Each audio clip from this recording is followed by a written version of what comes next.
저는 주민참여재생에너지운동본부 만든 지 저희가 한 3월 15일 날 이렇게 만들었습니다. 전국 조직으로. 이 재생에너지가 기후위기 시대에 가장 중요한 이슈인데, 재생에너지가 가기 위해서 그 재생에너지가 반드시 필요한 곳이 사실은 농촌이거든요. 농촌 주민들과 농민들의 도움 없이는 사실은 재생에너지를 하는 것도, 탄소 중립을 하는 것도 불가능하다. 그리고 지금 기존의 재생에너지와 관련되어서 만들어지고 있는 한 90%가 사실은 농촌에서 나오고 있습니다. 근데 농촌 주민들이 또 지금 제일 반대하고 또 제일 싫어하는 게 또 재생에너지예요. 그래서 그 부분을 해결하지 못하면은 기후위기 문제도 재생에너지 문제도 풀 수 없다 해서 이제 주민참여 재생에너지운동본부라는 조직을 만들어서 우리가 이 문제를 어떻게 보고 어떻게 풀 것인가 하는 부분을 이제 우리 김영권 우리 사무총장님 모시고 같이 이렇게 풀어나가고 있습니다. 오늘 귀한 자리 이렇게 함께 하게 돼서 반갑습니다. 최재관입니다. 예, 저는 이제 서울대 농대를 나와서 아주 창창한 앞길을 갈 수 있었음에도 불구하고 농사를 지으러 가겠다 해서 우리 김영권 동지랑 같이 시골에 이제 여주에 귀농을 했어요. 그래서 농사를 95년부터 지었는데 농사에 전혀 소질이 없더라고요. 그래서 지으면서 깨달은 거는 내가 이쪽에 적성에 전혀 안 맞다라는 거를 이제 깨닫고, 농사 짓는 게 얼마나 힘든가, 농촌에 정착하는 게 얼마나 힘든가, 이제 그런 거 깨달았고요. 이제 그거 하면서 우리 농촌에서 살 수 있는 길이 무엇일까 고민하다가 2008년에 학교급식 운동을 했습니다. 그래서 여주에서 경기도 친환경 학교급식센터라는 거를 경기도 최초로 만들어서 친환경 농가들을 조직해서 친환경 쌀과 농산물을 지역에 공급하는 일을 했었습니다. 그래서 그걸 한 10여 년간 이렇게 하다가 2018년도 이제 청와대 농업비서관으로 가서 농업 문제를 좀 하고, 20년에 잘났다고 이제 지역에 총선에 나가서 국회의원 선거에 한번 떨어지고, 지금 청와대 가서 특히나 이 재생에너지에 대한 관심을 많이 갖게 됐습니다. 그래서 지금 재생에너지 부분이 앞으로 농촌이 살아갈 수 있는 희망이 아닐까.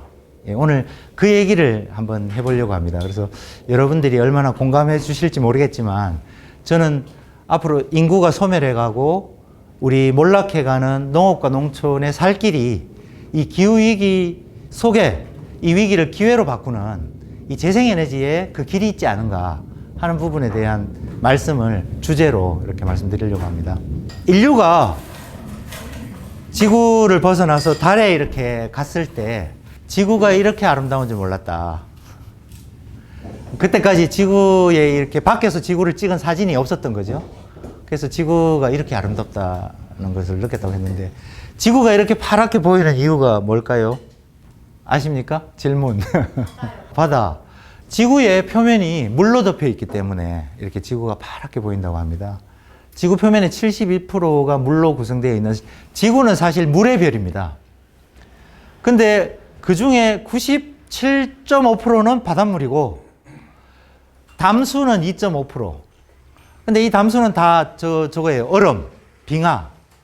그러니까 남극 대륙에 가면은 3km가 얼음이래요. 밑으로. 그러니까 어마어마한 물이 사실은 얼어 있고, 우리가 보는 강과 호수의 물은 0.7%에 불과하답니다. 그러니까 물의 별인데 쓸 수 있는 물은 거의 없는 거죠. 지구의 물의 별이다 보니까 1도씩 올라가는 것도 지구한테는 굉장히 이제 중요한 문제죠. 우리 사람도 70%가 물로 구성되어 있잖아요, 보통. 근데 사람도 체온이, 평균 기온이 36.5도인데 만약에 1도가 올라간다. 1도까지는 좀 견딜만 해요. 막 1.5도 올라간다. 이래서 38도쯤 되면 어떻게 해야 됩니까? 예, 병원에 가든지. 2도가 올라간다 이러면은 거의 지금 목숨이 왔다 갔다 하지 않습니까? 그러니까 1도, 2도라는 게 우리 사람도 물로 구성되어 있다 보니까 굉장히 치명적인 영향을 미치는데, 지구도 마찬가지예요. 지구도 71%가 물로 구성되어 있다 보니까 이 1도라는 게 1도가 뭐 대수야 할지 모르겠지만 지구에는 치명적인 영향을 미칩니다. 그래서 평균 기온 1도가 올라가면은 지구의 수증기가 7% 올라가요.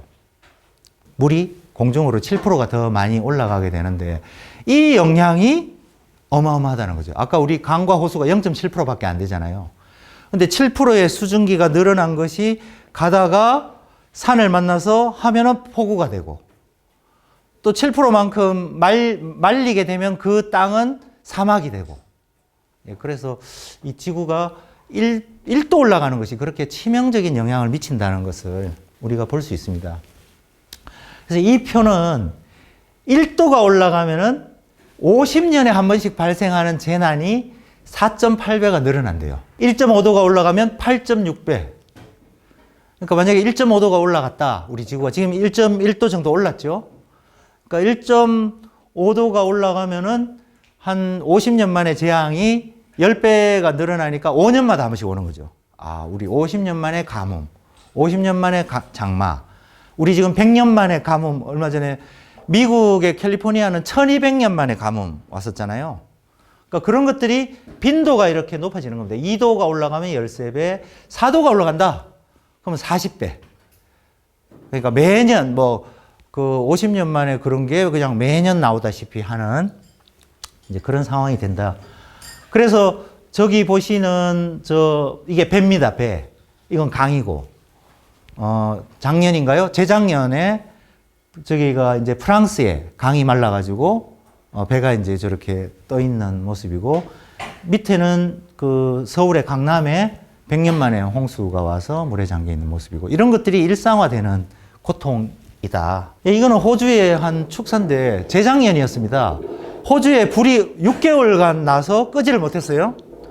아니 근데 무슨 불이 6개월 동안 지속되냐, 이해가 안 되잖아요. 불이 아무리 나도 어떻게 6개월 동안 나냐. 이건 축사인데 축사 바닥에 이렇게 저절로 불이 나요. 이 축사가 소똥이 있다 보니까 저절로 불이 나서 물로 껐어. 그런데 2시간 뒤에 다시 불이 붙어요. 그러니까 40도, 50도 이렇게 올라가게 되면은 불을 꺼도 그냥 자연 발화가 되는 거예요. 그래서 6개월 동안 불을 끄지 못했다는 게 이제 이해가 되는 거죠. 근데 평균 기온 1도가 올라간다는 거는 평균 기온이에요. 그러니까 바다 같은 경우는 덜 올라가죠. 물은 우리나라도 그 강원도 동해안에는 겨울에 덜 춥고 여름에 시원하고 이렇잖아요. 여기는 내륙이죠. 진화는. 내륙 같은 데는 겨울에 더 춥고 여름에 더 덥고. 왜냐하면 평균 기온이 다르기 때문에 그래요. 그러니까 내륙 같은 경우는 2도가 올라갔어요. 우리나라는 몇 도가 올라갔을까요? 옛날에 산업화되고 나서 1.8도가 올라갔어요. 그러니까 지구 평균이 1.1도 올랐는데 우리나라는 1.8도가 올랐어요. 내륙은 2도가 오르고 고위도 지방에 가면은 4, 5도가 올라요. 시베리아 벌판이 엄청 따뜻하고 모스크바 따뜻하고 다 이유가 있어요. 고위도 지방은 평균 기온이 훨씬 많이 올랐어요. 그래서 열대나 아열대 같은 경우에는 이거는 이제 캘리포니아의 그 눈 녹은 물로, 이게 이제 만년설이거든요. 이게 캘리포니아고, 이 눈 녹은 물로 캘리포니아가 농사를 지어요. 근데 이게 그 500년 동안 이렇게 조그마해진 거예요. 만년설이 거의 다 녹아버려가지고, 여기 콜로라도 강이 흐르는데 강줄기가 적어지고 강유량이 적어졌어요. 그래서 그 강에 살던 연어들이 많이 줄었어요. 몇백 마리, 만 마리 살다가 지금은 30만 마리로 많이 줄어들었는데 그 이유가 익어서 죽었어요. 콜로라도 강이 뜨거워져서. 그래서 작년에 캘리포니아에 1200년 만에 가뭄이 들어서 우리도 그 타격을 받았어요. 캘리포니아의 쌀 생산량이 30%가 줄었어요. 근데 우리나라는 캘리포니아로부터 매년 10만 톤의 쌀을 의무적으로 도입하도록 되어 있어요. 옛날에 WTO 개방할 때 우리가 이제 그렇게 안 된다고 반대를 했었는데 올해는 없어서 못 들어온 거예요. 그러니까 사람들은 모르는데 이건 이제 그냥 쉬쉬하고 있어요. 사실은 올해 쌀이 남았기 망정이지 재작년 같이 우리가 54년 만에 장마가 져서 쌀이 모자라는 상황이었는데 캘리포니아처럼 이 쌀이 안 들어왔다면 아마 우리 쌀값이라든지 식량 위기에 대해서 국민들이 느꼈을 거예요. 근데 우리 쌀이 남아가지고 지금 우리 쌀이 남아서 막 미치겠다. 그 대통령이 이제 양곡관리법 그 거부권을 행사하고 이런 사실 미친 짓을 하고 있는데 사실은 의무도입량 10만 톤이 못 들어왔어요. 그만큼 그 실제로 이 문제는 우리 자신의 문제로 되고 있다. 근데 식량 위기, 기후 위기의 가장 큰 핵심은 식량 위기인데 이게 왜 문제가 되냐면은 식량 한 열흘 굶어서 도둑질 안 할 사람이 없다. 그리고 식량 위기는 곧 전쟁으로 이어져요. 내란으로 이어지고 엄청난 분쟁으로 이어지기 때문에 유럽이 지난 10년간 골치 아팠던 게 시리아 난민들이었거든요. 시리아 난민들이 유럽 곳곳에 지난 10년 동안 그 유럽이 난민 정책이 이걸 받아들이냐 마냐 때문에 이제 유럽이 홍역을 겪었는데 그 원인이 뭐냐면은 시리아에 4년간 가뭄이 들었기 때문에 그래요.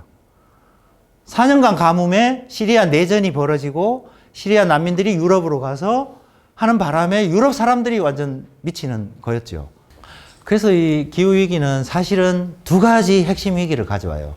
하나는 식량 위기. 이건 누구나 상식적으로 이제 이해할 수가 있죠.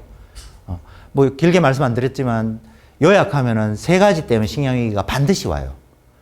첫 번째는 농사 지을 땅이 줄어들어요. 아까 그 가뭄에 지구 온도가 올라가면서 농사 지을 면적이 계속 준다는 것이 첫 번째.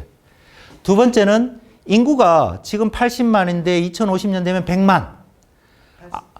100억. 예, 지금 80억인데 지금 100억까지 가는데 그 이유는 아프리카 인구가 엄청나게 늘었기 때문에 그래요. 이것도 막을 수 없는 현실이기 때문에 한정된 농지에 인구가 늘기 때문에 당연히 식량이 부족하고 세 번째는 경제가 좋아지면서 육식으로 바뀌었어요.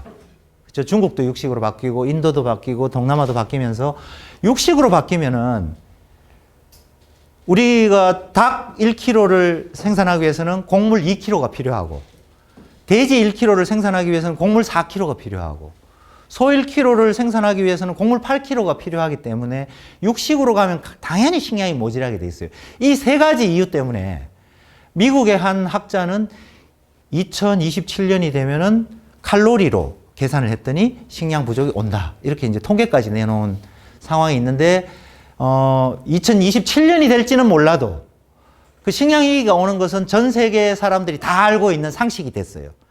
근데 이걸 해결할 방법은 뭔지 지금 답이 없어요. 그래서 요새 스마트팜에 기후 오니까 이제 기후 온실을 딱 지어가지고 기후에 무관하게 생산하는 스마트팜이 대세다 해서 최근에 그린랩스라는 우리나라 그 최고 큰 스마트팜 회사가 2천억 원을 투자를 받았어요. 작년에. 근데 작년에 1,700억을 까먹었어요. 이게 대안이다 했는데 막상 해보니까 쉽지 않은 거죠. 이게 쉽지 않아요. 그래서 이 대안을 마련하는 것이 굉장히 중요한 문제가 되고 있어요. 아직 제가 볼 때 명확한 답은 우리가 이제 찾고 있지 못한데 그건 이제 오늘 주제에서는 빼고 오늘 저는 이제 주로 얘기하려는 건 두 번째 위기가 에너지 위기예요. 기후위기는 바로 에너지 위기인데 기후위기가 에너지 위기인 이유는 CO2 위기이기 때문에 아시다시피 그 화석 연료를 연소함으로써 생기는 CO2와 온실가스가 지구를 데피기 때문에 그 지구의 온도가 올라가잖아요. 그래서 전 세계적으로 이 온실가스를 줄이는 것이 기후위기에 대한 가장 중요한 해법이다 라는 것에 대해서 전 세계 과학자 99%가 동의를 하게 된 거예요. 이제 1970년부터 계속 제기를 했지만 야 무슨 소리야. 지구는 뭐 여러 가지 요인 때문에 더워졌다 식었다 하는 건데 최근에는 뭐 거의 99%가 과학자들이 기후위기 때문이고 온실가스 때문이다는데 이제 동의를 하는 거죠. 이게 이제 한 10,000년 동안에 실제로 100ppm 정도 늘어났는데 이제 거의 그 1960년부터 몇십 년입니까? 4, 50년간에 거의 그 80ppm 이상. 지금 우리가 415 정도에서 이렇게 하면은 그나마 지금 살 수 있다 그러는데 매년 2ppm씩 늘어나요. 그러면서 이게 올라가면은 온도가 올라가는 거하고 그대로 정비례하는 구조를 가졌기 때문에 CO2를 줄이는 게 기후위기 대응하는 것이라는 것에 전 세계적인 동감이 이루어지고, 이 CO2를 줄이기 위해서는 화석연료의 사용을 줄이고 재생에너지로 갈 수밖에 없다라는 결론을 도달하게 된 거죠. 그런데 이제 이 화석연료 중에 농업 분야가 이제 굉장히 그 많은 기여를 해요. 온실가스에. 농업이 무슨 뭐 어쩌면은 그 굉장히 친환경적인 것 같지만 실제로는 우리 논에서 나오는 메탄 또는 가축 분야에서 나오는 메탄이 전체의 16%를 차지할 정도로 많이 차지하고 있어요. 왜 그렇게 많을까? 이런데 메탄이라는 게 CO2의 온실가스 효과가 30배 정도 돼요. 그러니까 적은 것 같아도 굉장히 많고, 그 다음에 또 큰 게 N2O, 이제 아산화질소라는 데 화학 비료에서 발생하는 질소. 이게 6%를 차지하는데, 질소 같은 경우는 이산화탄소의 온실가스 효과의 300배예요. 그러니까 그거를 이산화탄소로 이렇게 대비해서 하니까 이렇게 많은 비중을 차지하게 되는 거죠. 토지에서 또 11% 해서 사실은 농업 분야에서 어마어마하게 많은 그 온실가스를 만들고 있어요. 그래서 이 CO2를 줄이기 위해서 재생에너지로 갈 수밖에 없다라는 것인데, 얼마 전에 이제 제가 이렇게 교육을 다녀보면은 기후위기에 대해서 그 우리 농민들이나 많은 분들이 좀 시큰둥해요. 그게 뭐 그것이 내 삶하고 얼마나 연관이 있느냐, 이제 이런 부분이 있는데, 지난 겨울을 지나고 나서는 이제 좀 달라요. 난방비 폭탄을 이제 다 이제 맞아보신 거예요. 그래서, 야, 이게 그 심각하구나. 도시가스가 지금 이제 뭐 40 몇 프로가 올랐다 그러는데, 도시가스가 적자를 보지 않으려면은 84%가 올라야 된대요. 이렇게 어마어마하게 많은 그 도시가스 가격이 올라야만 마이너스를 보지 않거든요. 지금 적자가 10조 정도 됐어요. 그러니까 10조 정도 그 가스공사가 적자를 가지고 있는데, 이걸 다만 소비자에게 전가시키지 않을 뿐이죠. 어제 전기료가 올랐죠? 전기료도 마찬가지로 어제 7원이 올랐어요. 지난해 이제 전기료가 16원이 올랐는데, 농사용으로는 96%가 올랐고, 갑이 을이 47%가 올랐어요. 16원 올랐을 뿐인데.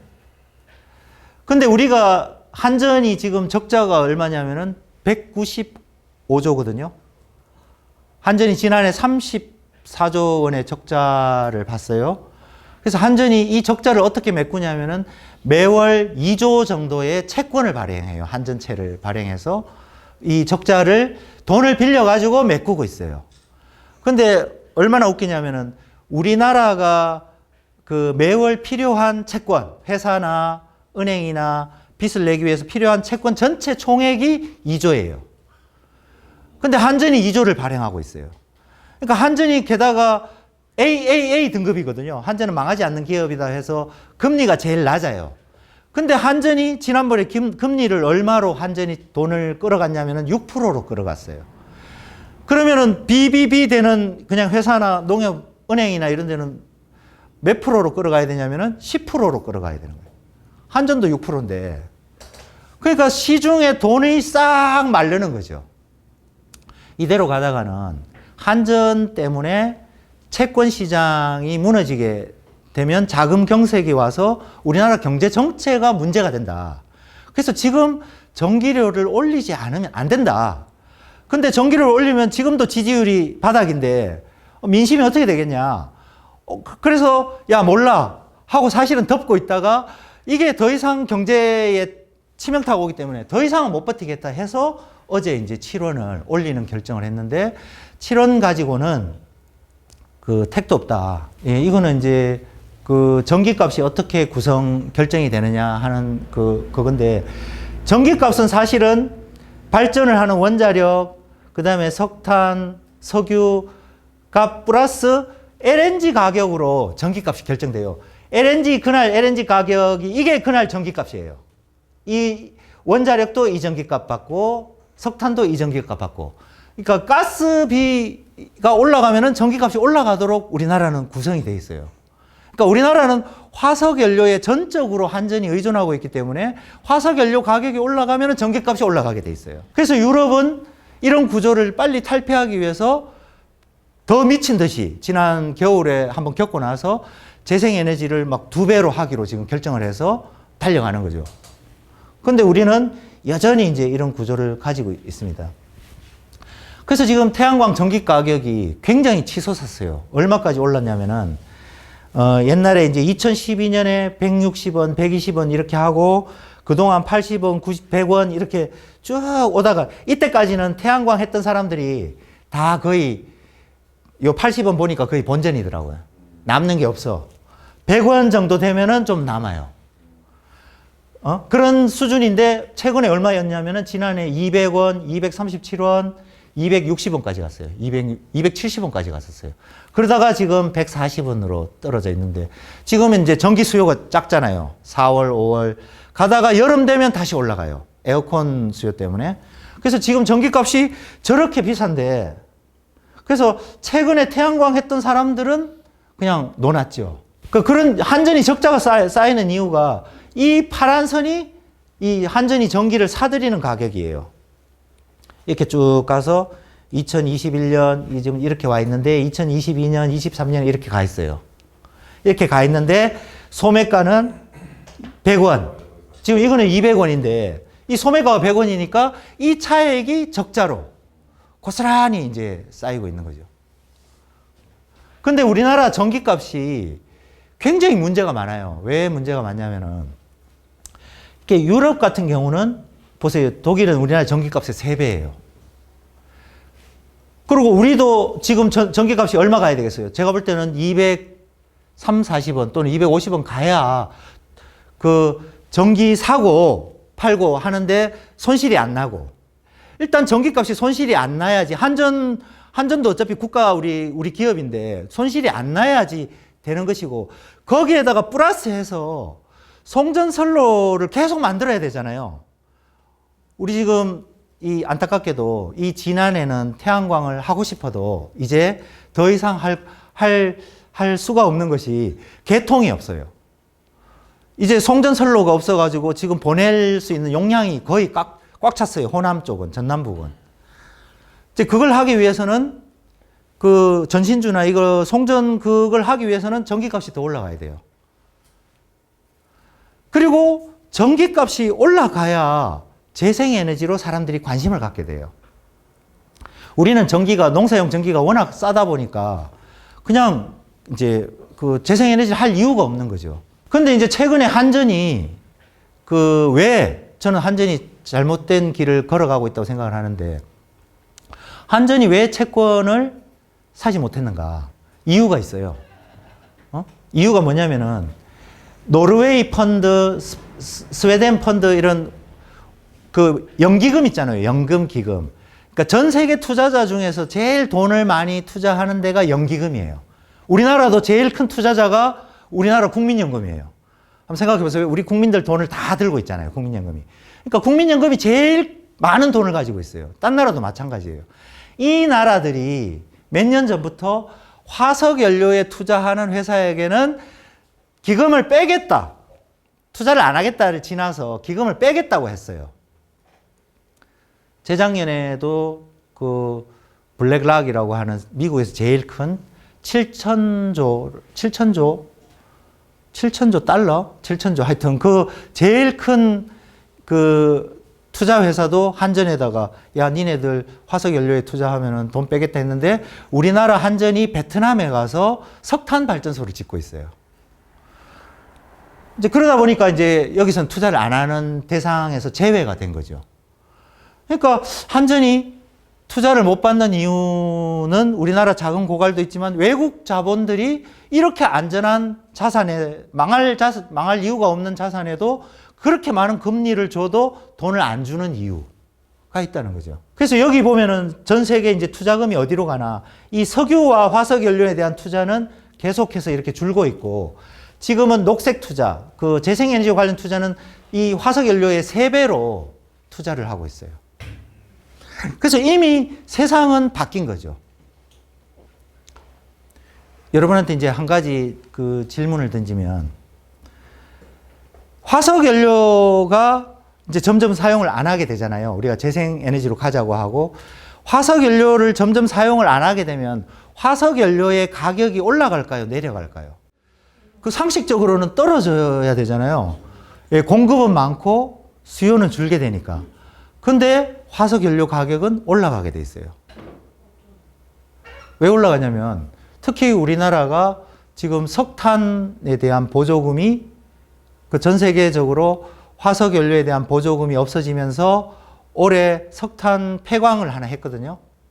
그리고 내년에 하나 하고 그 내후년에 또 하나 해요.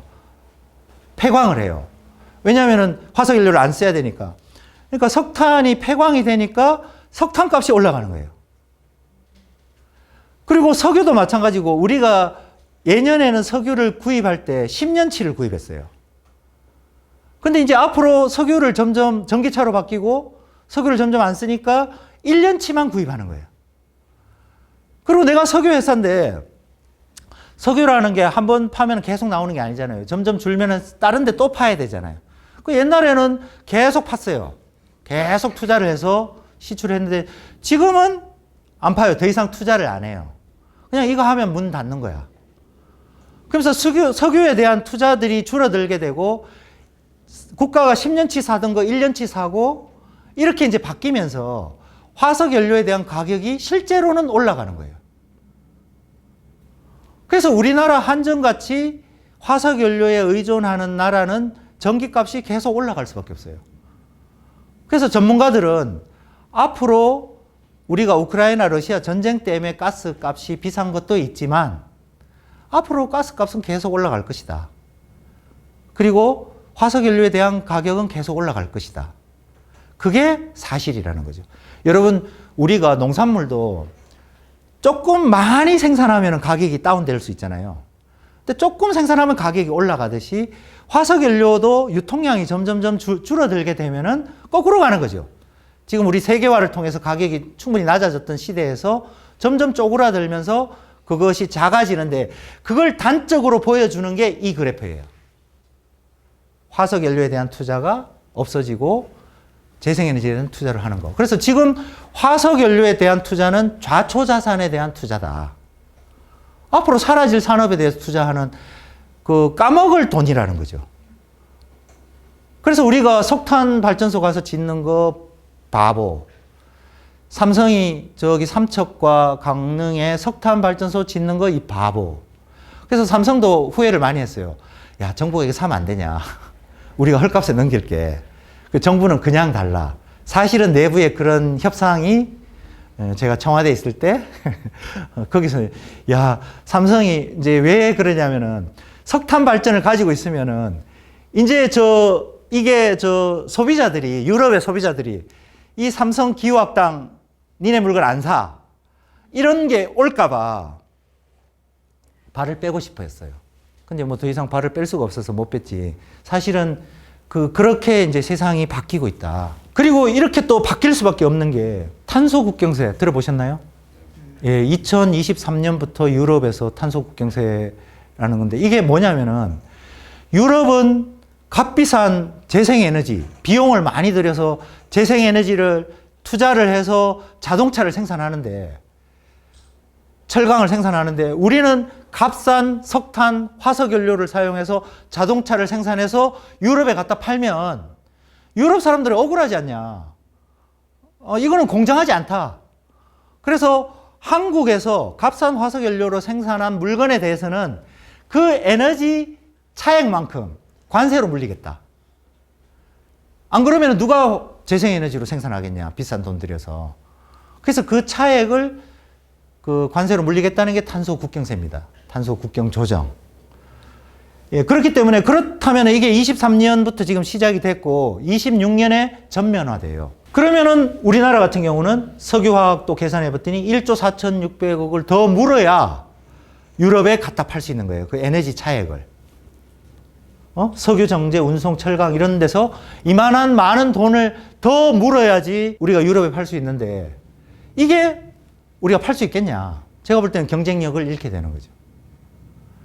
근데 이제 유럽만 이런 게 아니라 미국도 좋다. 그렇게 가자 해서 25년부터 미국도 하겠다고 바이든이 공약을 했어요.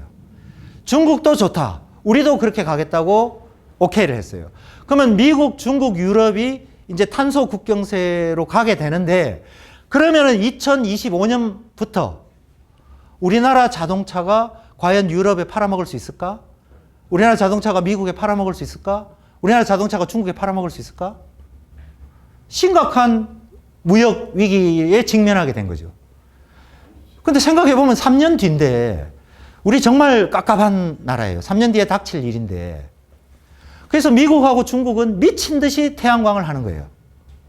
아시다시피 중국이 제일 미쳐서 그냥 뭐 순식간에 태양광 1위를 하고 있고, 미국도 미친 듯이 태양광을 하고 있고, 그 유럽 연합도 마찬가지로 뭐 2030년까지 저 탄소 중립의 35%를 달성하겠다고 했다가 작년에 42%로 올려가지고 달성하겠다. 이렇게 이제 목표를 상향 조정하고 달려가는 걸로. 왜냐하면 2025년부터 이런 현실에 우리가 직면해 있기 때문에 그렇다는 거죠. 우리는 거꾸로 가버리니까 이게 30%를 2030년까지 하겠다 그러다가 21%로 하향 조정한 아마 전 세계 유일한 국가가 아닐까 싶은데, 삼성 같은 경우가 어마어마하게 많은 에너지를 써요. 우리 이런 정보통신 기업 중에 전 세계에서 에너지를 가장 1등으로 많이 쓰는 게 삼성이에요. 이건 이제 기가와트시인데 4천 기가와트시, 뭐 테라와트시라는 뭐 하여튼 어마어마한 걸 하는데, 삼성이 재생에너지를 얼마 쓰냐면 브라질 94%, 뭐 미국 100%, 중국 100%, 삼성전자 미국 공장, 중국 공장 다 재생에너지 쓰고 있어요. 그리고 멕시코 요거 이제 몇 년 전 통계인데 21년에 4.3%인데 제가 어제 찾아보니까 76%로 올랐더라고요. 예. 왜냐면은 재생에너지로 생산하지 않으면 이제 경쟁력이 없잖아요. 그래서 국내 배터리 업체들이 전 세계적으로 지금 어마어마하게 하는데, 요 잘 안 보이시죠? 요 진한 파란색이 한국 공장, 요 옅은 색이 해외 공장이에요. 이제 우리나라는 해외에 가서 공장을 짓는 거예요. 제가 얼마 전에 청원에 있는 한화 큐셀 패널 공장에 이렇게 국회의원들하고 같이 갔었어요. 그래서 지금 패널 공장하고 배터리 공장이 지금 대박 났잖아요. LG 배터리 같은 데는 수주 물량이 한 100조 정도 된대요. 이제 앞으로 생산해야 되는 게 막 만들지를 못해가지고 못 파는 지경이에요. 그 공장을 증설해야 되는데 우리나라에 증설하려니까 깝깝한 거예요. 재생에너지를 쓸 수 없기 때문에. 그래서 그냥 해외로 나가. 이게 보시는 게 바로 이거예요. 이렇게 지금 하고 있어요. 그래서 일본도 재생에너지 목표를 뭐 20 몇 프로를 하겠다고, 정부가 2030년에 22%를 하겠다고 하니까 기업에서 소니가 40% 50%로 안 올리면 해외로 나가겠다 해서 일본은 목표를 상향 조정했어요. 기업들이 요구를 해서. 그러니까 아리백을 실제로 하는데 삼성전자가 어마어마한 전기를 써요. 이 기업들 중에 제일 많이 써요. 삼성전자가. 구글, 애플, 스프루트, 뭐 BMW 이런 데보다 더 많이 써요. 반도체가 이렇게 많은 전기를 쓰는지 몰랐는데 어마어마한 전기가 들어가야 돼요. 그래서 애플, 구글 이런 데는, 애플은 뭐 우리 10분의 1밖에 안 되는데 이런 데는 100% 재생에너지잖아요. 근데 우리는 삼성전자가 재생에너지로 가는 거는 너무나 힘든 거예요. 애플보다 한 10배 정도 많이 쓰기 때문에. 그래서 삼성이 끝까지 버티다가 작년에 아리백 선언을 했죠. 안 할 수 없었기 때문에. 그 삼성전자에서는 반대를 했대요. 우리는 불가능하다. 근데 기업 차원에서는 가입을 할 수밖에 없었어요. 그 전자는 끝까지 반대했다더라고. 자기들은 뭐 아무래도 답이 안 나오니까. 그래서 이제 또 하나는 이 아리백이라는 게 아시다시피 지금 390개 기업이 하고 있는데, 이 390개 하니까 뭐 전 세계 그 많은 기업 중에 390개냐 하지만, 아리백 가입 조건이 뭐냐면 1년에 10기가와트 이상 쓰는 기업이에요. 그러니까 조그만 기업은 우리 아리백 하고 싶다고 하는 게 아니고, 이 캠페인에는 10기가와트 이상 쓰는 기업만 하는, 그 10기가와트는 메가와트의 1000배가 기가와트니까 어마어마한 전기를, 우리나라 이제 10기가와트가 어느 정도냐면, 우리나라 1년에 태양광 막 만들잖아요. 그거 다 합치면 몇 기가와트일까요? 퀴즈. 우리나라 1년에 다 하면은 2기가와트거든요. 우리나라 전국의 태양광 다 하는 시설 용량이 2기가와트인데 그 10기가와트 이상 쓰는 기업만 아리백 가입에 받아줘요. 이게 전 세계 390개인데 우리가 아는 이름 아는 기업들은 다 여기 있을 수밖에 없죠. 그러니까 이 사람들이 재생에너지 100%로 하겠다 선언을 한 거예요.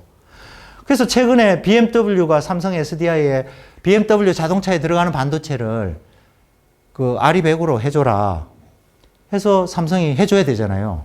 그래서 삼성은 방법을 어떻게 했냐면 헝가리에다 공장을 지어서 해결을 하고 있어요. 지금 헝가리는 대박 났어요. 전 세계 유럽에 진출하려는 나라들이 다 헝가리 가가지고 배터리 공장 짓고 자동차 공장 짓고 헝가리는 재생에너지 우린 충분하다. 와라. 그리고 애플도 SK 하이닉스한테 요구하고 있는 상황이고 폭스바겐도 LG화학에 해서 LG화학은 폴란드에 공장을 지었어요. 그러니까 우리가 사실은 무역으로 먹고 사는 나라잖아요. 우리가 이건 삼성, LG의 이야기가 아니에요. 왜냐하면 삼성이라는 반도체 산업 전체 그 부품을 비롯해서 거기에 들어가는 수많은 관련 기업들이 다 해당되는 얘기예요. 그러니까 이거는 그 어마어마한 우리 산업의 문제로 되기 때문에 그래서 저는 이 생각을 해보면 암담한 거예요. 이게 앞으로 3년 안에 닥칠 이제 일인데 우리나라는 아까 재생에너지 삼성이 우리나라에서 재생에너지 얼마 생산하냐? 삼성이 우리나라에서 생산하는 재생에너지는 삼성전자 지붕에 올린 게 다야. 퍼센트로 0. 몇 프로가 될지 모르겠는데 그러니까 그런 정도로 우리가 그 지금의 시대 상황을 너무나 지금 못 읽고 있는 거죠. 그리고 2025년이 되면은 제가 볼 때는 야, 이거 진짜 아까 아리백, 그다음에 탄소 국경세, 그리고 또 하나가 2025년부터 화석연료 보조금을 폐지하기로 했어요. G20이. 아주 몇 년 전에. 2017년에 이제 그런 약속을 했었는데 이게 뭐냐면은 우리가 석탄 보조금 4천억 원을 해마다 주고 있는 거 이거 없어졌어요.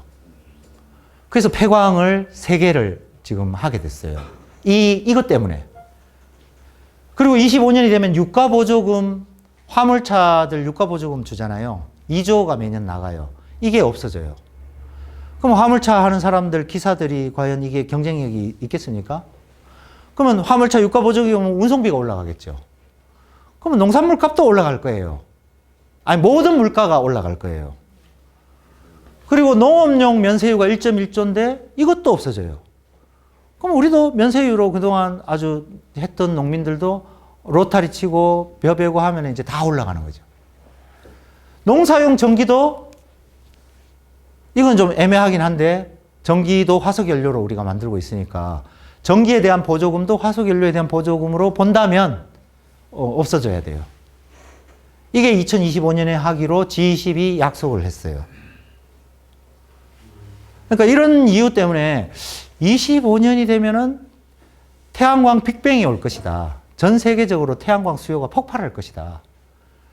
그 태양광 수요가 폭발하는데 태양광 공급은 미국, 중국이나 이런 데 막 미친 듯이 하지만 우리나라는 오히려 공급을 줄였잖아요. 그래서 저는 지금 태양광을 하면 25년에 태양광으로 돈을 많이 벌 것이다. 역설적으로. 그래서 문재인 정부, 윤석열 정부 하에서 저는 태양광 값이 좋을 것이다. 이렇게 이제 결론이 나더라고요. 수요가 폭발하는데 공급을 이렇게 지금 윤석열 정부가 뭘 했냐면은 태양광 회사들 다 감사를 했어요.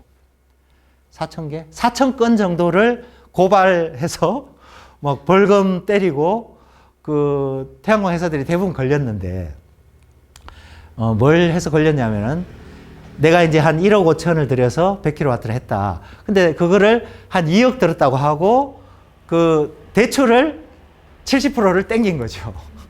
그래서 부실 대출로 다 걸렸어. 그리고 태양광 회사들 세무조사가 다 나오고 국세청에서. 그래서 올 4월 말까지 농협이나 태양광 관련 업체들이 다 감사를 받았대요. 그래서 태양광 업체가 조용해. 지금 손도 안 대고 있고 농협은 대출도 못하게 막았어요. 그래서 이렇게 철저하게 전 세계 흐름과 역행하고 있기 때문에 반대로 태양광 회사들은, 저 태양광을 설치하는 분들은 하려면 지금 해야 된다. 그 윤석열 정부 하에 아주 높은 값이 보장이 될 것이다. 이런 생각이 들고요. 그리고 또 2035년까지 그 유럽은 내연기관 신차 판매를 금지시키겠다. 이제는 전기차 아니면 못 팔게 하겠다. 그리고 지금도 CO2 배출량에 따라서 세금을 물리죠. 그래서 우리 기아차, 현대차가 내연기관 차는 유럽에 판매를 하면은 세금을 내야 돼요. 배출가스 세. 계산해 보니까 한 연 3조 정도 되더라고요. 그 3조를 계산해 보니까 이익금의 대부분이야. 그럼 유럽에 현대 기아차를 팔아봐야 남는 게 없어. 지금 그렇게 이제 되고 있는데 우리나라도 2035년까지 이렇게 하겠다고 했어요. 나 뭐 믿고 그렇게 했는지 모르겠는데 우리나라도 전기차 시대를 열겠다고 했는데 이 얘기는 어마어마하게 많은 전기가 필요하겠잖아요. 기름으로 달리던 차를 전기로 달리게 해야 되는데 그 많은 전기를 이제 우리 어떻게 할 거냐. 그죠? 예, 준비를 해야 되는데 그러니까 이제 윤석열은 원전으로 하겠다. 가장 값싼 에너지다. 근데 그게 정말 말이 안 되는 게 원전은 지금 시작해도 10년 걸린대요. 그러니까 원전은 지금 좋다. 하자. 지난해다가 하자. 하면은 실제로 짓는데 10년 걸린다는 거예요. 사실은 어마어마한 재생에너지를 만들어야 돼요. 근데 이 어마어마한 재생에너지가 나올 수 있는 곳은 농촌밖에 없어요. 도시 불가능해요. 왜냐하면은 생각해 보세요. 지붕에 올려가지고 하는 면적하고 이 광활한 농토에 하는 거하고 이제 비교할 수가 없기 때문에 지금도 89%가 농촌에서 나와요. 지금도. 그러니까 지금 얼마 안 하고 있잖아요. 우리 재생에너지 아까 태양광 다 해봐야 2기가밖에 못 한다 그랬잖아요. 근데 우리나라 필요한 태양광 기가와트가 얼마냐면 2050년까지 탄소 중립에 도달하려면 460기가와트가 필요해요. 근데 우리나라 지금까지 10년 동안 한 총량이 얼마냐면 26기가와트예요. 10년간 26기가와트를 왔어요. 근데 우리가 가야 될 거는 460기가와트예요. 어마어마하게 많은 태양광을 해야 되는데 농촌에 할 수밖에 없는데 안타까운 거는 2019년에 제가 이제 청와대에 있었어요. 청와대에서 그 농촌에서 제일 치워야 될 것, 제일 싫어하는 게 뭐냐 이런 여론조사를 어떤 연구기관에서 했어요. 근데 1등이 태양광이 나온 거예요. 농민들이 제일 꼴보기 싫어하는 게. 그 쉬쉬했어요. 야, 이거 태양광으로 해서 앞으로 우리가 글로 가야 되는데 농촌이 제일 싫어하는 게 태양광이 나오고. 이렇게 보시다시피 익숙하게 시골에서 볼 수 있는 게 예, 태양광 반대한다. 여기 보면 이 정도입니다. 나의 목을 따고 가라 할 정도로 싫어하는데 싫어하는 이유가 뭘까? 그러니까 이런 것 때문에 그랬죠. 산에다가 태양광을 해서 이렇게 경관을 해치고 그리고 사실 이거는 말이 안 되는 게 우리가 탄소 중립을 한다면서 숲을 없애고 그 탄소 중립 제일 훌륭한 게 나무를 심는 일이잖아요. 대기 중에 CO2를 흡수하는 인류가 발견한 기술 중에 탄소 포집 기술 중에 제일 뛰어난 기술. 그게 알고 봤더니 나무더라고요. 나무가 CO2를 흡수해서 광합성을 해서 탄소화물을 생산하는 게 지금까지 탄소를 고정하는 가장 훌륭한 방법이고 가장 비용이 적게 드는 방법이고.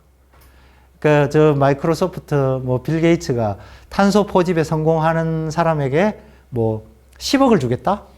이런 이제 그걸 했잖아요. 그래서 온갖 프로젝트들이 다 나왔는데 해봤더니 이거 나무보다 안 되는 거야. 효율성이 떨어져. 그래서 아직까지는 이게 최고의 기술인데 그런 나무를 다 베내고 이걸 한다는 게 이제 말이 안 된다. 해서 제가 이거 청와대에 있을 때 막았어요. 이제 하지 말자. 못하게 해서 이제 숲에서는 안 하는 걸로 이렇게 이제 정리가 됐고요. 그리고 또 하나는 그 염해 간척지 그래가지고 원래 이 법의 취지는 염도 농도가 높아서 농사를 짓기 어려운 곳에, 그곳에는 태양광을 할 수 있게 허가를 해주자라는 취지의 법을 바꿨어요. 아주 이제 적절한 그 내용이었는데, 근데 이게 악마는 디테일에 숨어 있다고. 염도 측정을 어떻게 할 거냐? 염도 측정을 어떻게 할 거냐는 그 시행령에서 지표에서 50cm 이하의 흙을 채취해서 염도를 측정한 거예요. 그러니까 벼농사를 지으면 뿌리가 20cm밖에 안 내려가는데 50cm 이하의 흙을 떠서 염도를 측정하니까 다 염해 판정을 받은 거예요. 나주에 그냥 멀쩡하게 농사 짓는 벌판이 다 염해 판정을 받고 간척지가 다 염해 판정을 받고 거기에 태양광이 다 들어간 거예요. 그러니까 거기에서 농사 짓던 농민들이 쫓겨나게 된 거죠. 거기서 농사 짓던 농민들이 아까 트럭에 내 목을 따고 가라.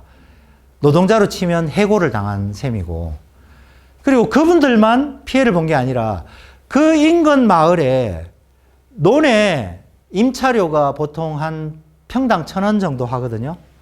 근데 태양광이 들어오면서 평당 5,000원으로 올라간 거예요.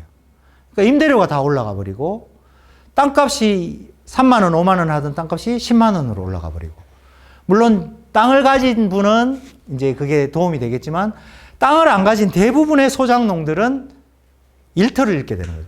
그러니까 그분들은 결사반대할 수밖에 없는 거죠. 이제 이 태양광 때문에 내 직장을 잃게 되는 것에 대한 분노가 있을 수밖에 없고, 그래서 농촌에서 태양광에 대한 혐오가 생길 수밖에 없었던 거죠. 문화재청이 군위댐 수상태양광 설치 사업에 제동을 걸었습니다.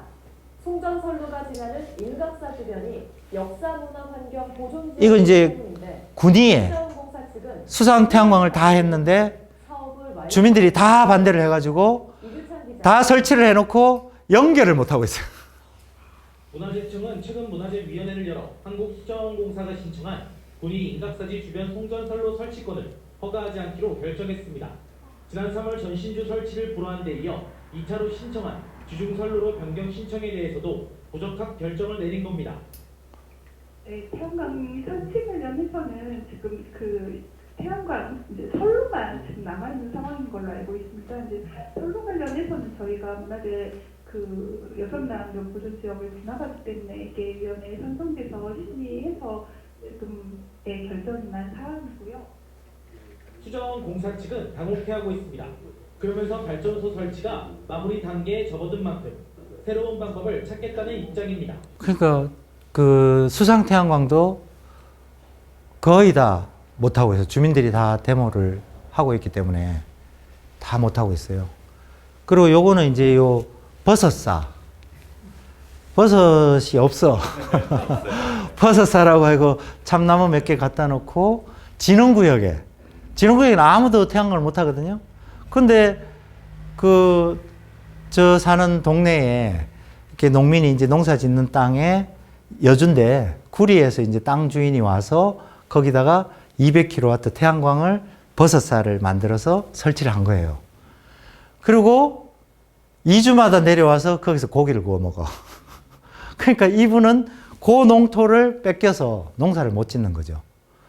그리고 농민들은 아니 진흥구역에 아무것도 못하게 집도 못 짓고 개발도 못하고, 아니 근데 그 사람은 내려와가지고 우리 동네 사람도 아닌데 버섯사라고 지어가지고 태양광을 올려가지고 그분이 200kW 했는데 매달 순이익이 한 200만 원씩 나오거든요.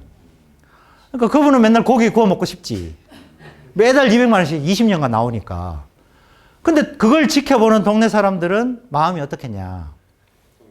속이 쓰린 거죠. 왜 태양광을 싫어하냐 했더니 1등이 실제 농업인이 아닌 외부인이 와서 혜택을 봐서가 58.8%. 예, 다른 말로 하면 배가 아파서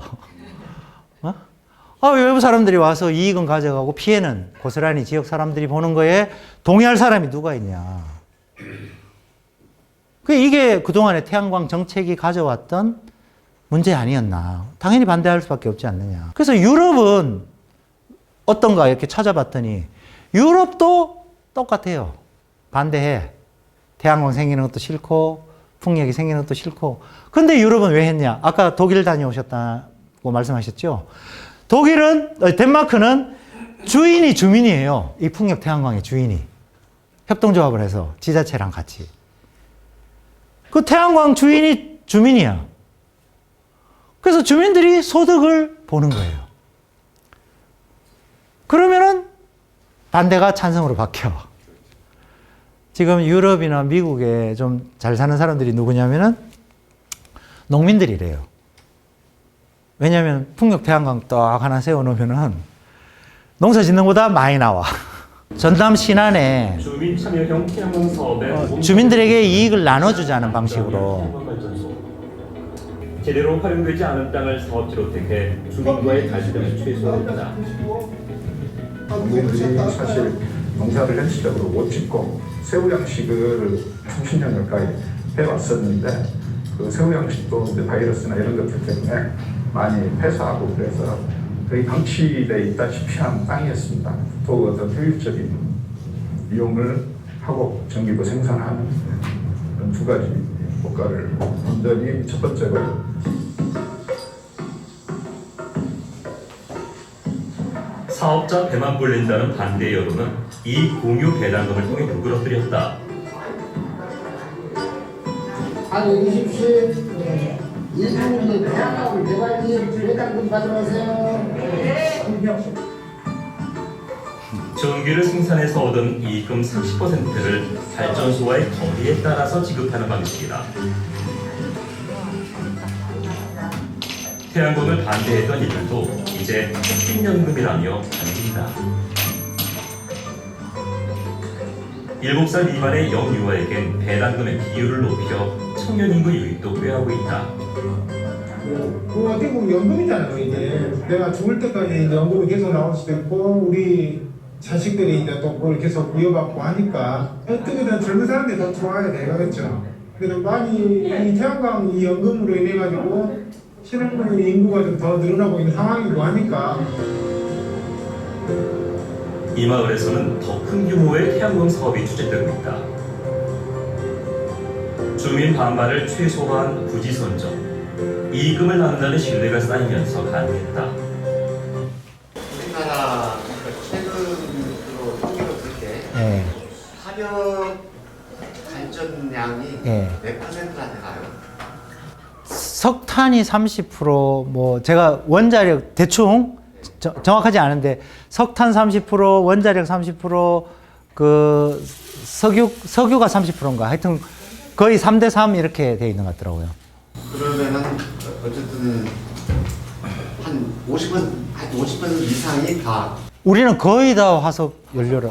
예, 재생에너지는 우리나라가 신재생에너지, 그러니까 우리나라만 쓰는 개념인데 다른 나라는 재생에너지라 그러는데 우리는 신재생에너지라 그래서 그 차이가 뭐냐면은 신재생에너지는 폐기물을 태운 것도 이제 들어있어요. 액화석유도 들어있고, 그러니까 우리나라가 재생에너지가 워낙 낮다 보니까 그 재생에너지 그 대체로 전 세계 평균이 그 29% 정도 되고 OECD가 31%인데 우리나라는 7.5%. 신재생에너지로 7.5%, 재생에너지로 하면 한 5%. 그래서 거의 OECD 중에는 1위. 예, 뒤에서 1위 하고 있는 그런 상황이고요. 계속 이어서 말씀드리면 결국은 해답이 뭐냐? 재생에너지를 농촌에서 할 수밖에 없는데 농민들의 마음을 열 수 있는, 주민들의 마음을 열 수 있는 해답은 주민이 주인 되는 길밖에 없습니다. 우리 신안에서 그 사례를 봤어요. 신안에서 96메가와트 조합비를 10,000원씩밖에 안 냈어요. 이게 막 협동조합이라 그래서 유럽처럼 투자해서 하는 게 아니고 그냥 10,000원씩만 내고 월 분기별로 11만 원에서 50만 원 정도 이렇게 줬어요. 예, 두 개 면에 10개 읍면 중에 2개 면에 했는데 인구가 다 줄었는데 2개 면만 늘었어요. 여기서 이제 조례를 12번 바꿨어. 어떻게 바꿨냐면은 30세 이하가 전입하면 바로 주는 걸로. 예.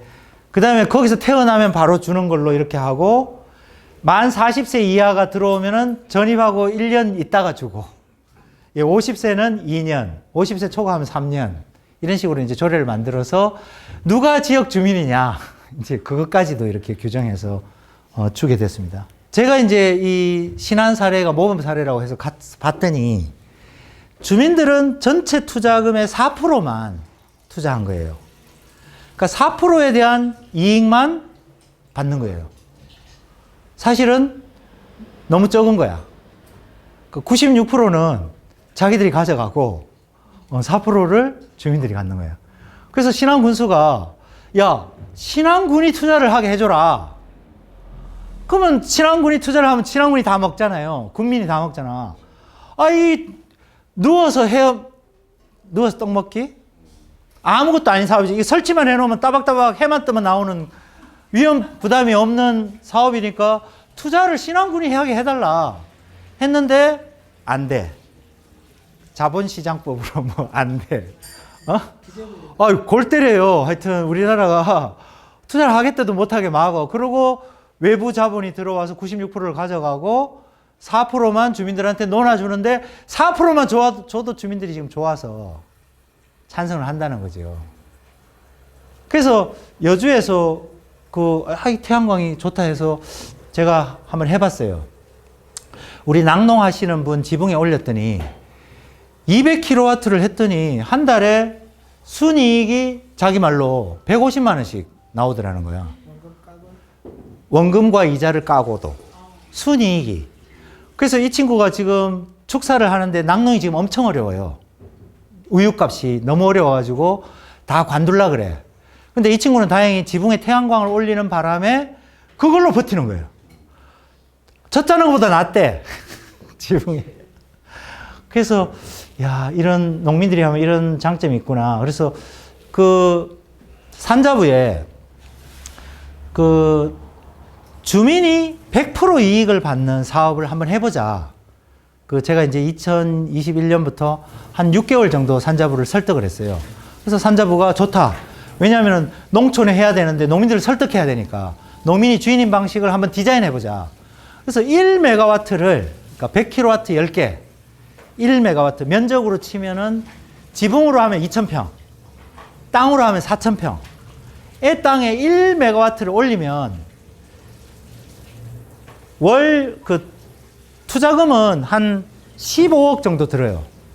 근데 자부담 한 17억 정도 들어요. 그 중에 자부담 1억 7천은 주민들이 내고 나머지 돈은 에너지공단의 90% 저리융자, 그 당시에 1.75%로 저리융자를 하는 것으로 해서 사업을 했어요. 그래서 전국 10개 시범 사업이 결정이 되고 여주가 2군데가 선정이 됐어요. 그래서 지금 2군데는 건설을 하고 있어요.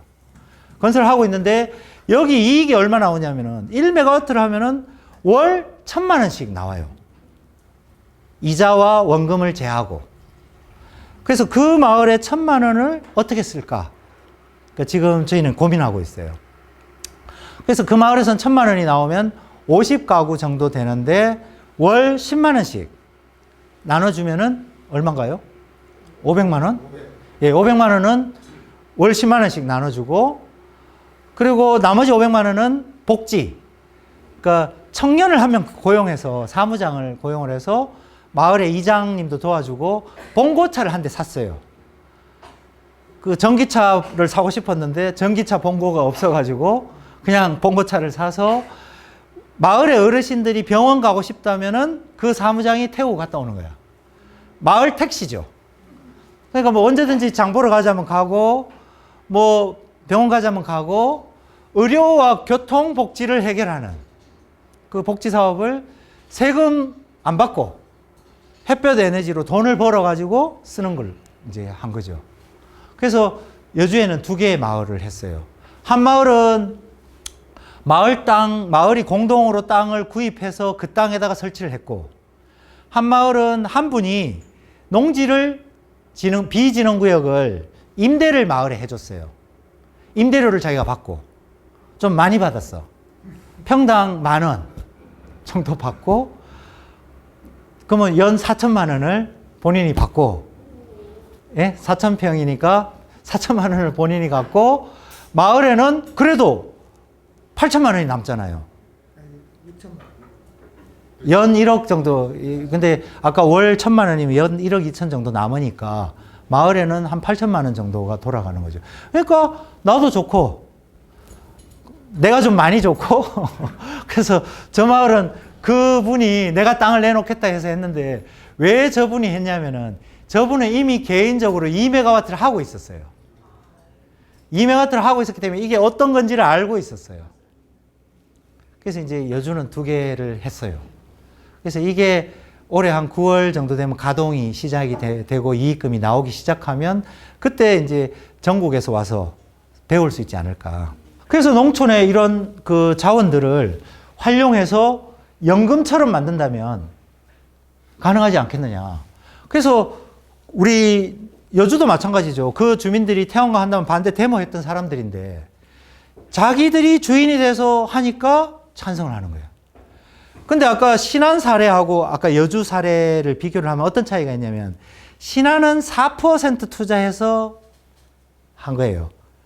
100메가, 200메가 막 1.5기가 막 이런 식으로 해서 어마어마하게 많은 면적을 해서 조금 받은 거고 여주는 4,000평 해서 훨씬 많은 이득을 가진 거죠. 우리는 100%니까. 그러니까 이익이 4%와 100%의 차이인 거죠. 그러니까 우리는 100% 모델을 만든 거예요. 근데 100% 모델을 만들어서 막상 해보니까 충분히 가능하다. 마을에서 1억 7천을 만드는 것도 사실 대출해도 돼요. 5%로 대출하면 어때요? 까나가면 되는데. 그 나머지 90%는 1.75%로 지금은 금리가 올라서 2.5%예요. 나중에 금리가 내려가면 1.75%로 내려갈 수 있어요. 이 정책금리가 기준금리 이하로는 못 내려가더라고. 그러니까 기준금리 따라서 정책금리가 연동되어 있기 때문에 나중에 금리가 떨어지면은 1.75%로 하면 그 돈에서 원금과 이자가 까지기 때문에 햇볕에서 그게 까지니까 걱정할 필요가 없다는 거예요. 자부담도 햇볕에서 까져요. 그러니까 결론적으로 말씀드리면 내 돈 한 푼 없이 주민들 동의만 있으면 가능한 사업이에요. 야, 이거 기가 막히다. 20년간 다달이 이런 기가 막힌 사업이 어디냐. 이걸 함으로써 우리가 국가 재생에너지의 주인이 되고 우리가 앞으로 연금의 주인이 되고 이렇게만 바꾼다면은 이런 공간 자원이 있는 곳은 거꾸로 얘기하면 옛날에 화석연료 시대에 기름이 나는 산유국하고 같은 거예요. 우린 이런 자원이 있어. 도시에는 이런 자원이 없어. 그러니까 마을에 인구가 적을수록 유리해. 왜냐하면 몫이 많아. 그러니까 사람 적은 마을이 더 유리해. 그래서 앞으로 이사를 가려고 하면 사람 적은 마을에 들어가는 게 유리해. 그러니까 기존의 상식과는 반대되는 거죠. 그러니까 농촌 균형 발전이라는 것을 말할 필요가 없는 거지. 이쪽에 소득이 많이 나. 그래서 저는 앞으로 어떻게 했으면 좋겠냐면 1메가와트만 줘도 1메가와트면 4,000평이거든요. 우리 마을에 4,000평은 한 사람 농사거리도 안 돼. 1메가와트만 줘도 농촌이 이렇게 행복할 수 있는데 나는 1메가와트를 잘하는 마을에는 1메가와트를 더 주자. 잘했다. 마을 사람들이 잘 갈라 쓰는 마을에. 왜냐하면 정부 예산이 들어가는 게 아니잖아요. 물론 금리 차익만큼 2차 보조는 들어가지만 그건 작은 돈이니까. 1메가와트를 더 주면 그 마을의 에너지 자립도 우린 하겠다. 그때부터 마을 농민들한테 뭐 50kg나 100kg를 나눠줘서 아까 앞으로 트랙터도 저는 전기 트랙터로 바꾸자. 콤바인도 전기 콤바인으로 바꾸고 저 하우스의 열풍기도 전기 히트 펌프로 바꾸고 전기로 싹 바꿔가면은 우리가 생산하는 전기로 하기 때문에 엄청나게 할 수 있다. 근데 만약에 농촌을 그러면 전기 패널로 다 덮으면은 농사는 어떻게 짓냐? 식량위는 어떻게 하냐? 그래서 나온 방법이 이런 방법이에요. 영농형 태양광. 밑에는 농사 짓고 위에는 햇볕 농사를 짓고. 그러니까 이게 가능하냐? 가능해요. 그러면 밑에 수확량이 뭐 많이 줄지 않느냐? 80% 이상 나와요. 예를 들어 논에다가 이렇게 했다 하면은 논농사 짓죠. 수확이 80%가 나와요. 그리고 위에 태양광은 밑에 쌀농사 소득의 7배가 나와요. 그러니까 7배가 나오고 여주는 5배가 나오더라고요. 쌀값이 비싸가지고. 제가 볼 때 진화는 한 7배 나올 거야. 그래서 위에 7배 나오고 밑에 80% 나오고.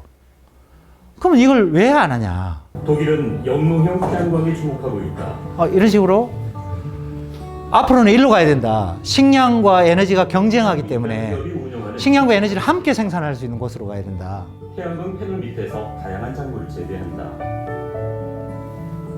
어떤 작물이 적합한지 패널의 높이와 밀집도를 달리해서 품종별 생산량 차이를 확인한다.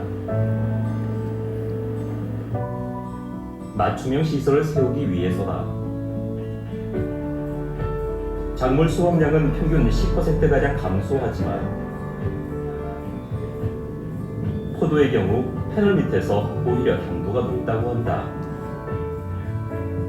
농작물 피해를 최소화할 수 있다는 설명이다. Under the climate change, it is more and more important worldwide because the ice rain is coming all over, the hail is coming all over, and heavy storms are coming all over, so that we protect the protection for the people under panels much more easy. 독일도 영농형 태양광 확산 속도는 더디다. 농업인 보조금 지원 제한이 걸림돌인데 최근 법 개정 움직임이 활발하다. 페터 슈름 대표는 영농형 태양광이 식량 안보와 에너지 전환을 동시에 꾀할 수 있다고 강조한다. In Germany, it's the same. We think that the ground is limited, the agriculture field is limited, and the competition between energy and food is not a very good thing. It doesn't matter where you are in the world growing that we do just the solar and just make flat the field, and there's no growing anymore possible because we call it the advantages are too big. You waste too many advantages if you. 예, 이런 방법으로 이게 충분히 가능한 이유가 뭐냐면 과학적으로 이 태양광은 입자의 성질과 파동의 성질을 동시에 가지고 있기 때문에 위에 패널이 막혀 있어도 파동이기 때문에 산란광이 생긴다는 거예요. 회절광이.